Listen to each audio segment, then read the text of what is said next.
अब बड़का खबर कोरिया में अभद्रता और गाली गलौज के आरोप में police deputy ranger Ramayan Sharma ला गिरफ्तार कर लिए है। बता दिन शिवगढ़ के डिप्टी रेंजर रामायण शर्मा ऊपर ग्रामीण मन से लूटपाट और गाली गलौज के आरोप लगे रही से जल देखते हुए पुलिस रामायण शर्मा ला गिरफ्तार कर लिए है।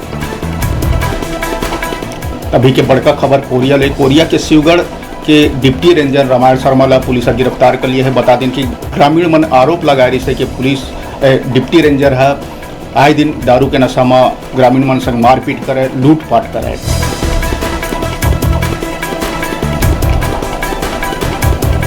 तो कोरिया के शिवगढ़ के डिप्टी रेंजर रामायण शर्मा ला पुलिस गिरफ्तार कर लिए है।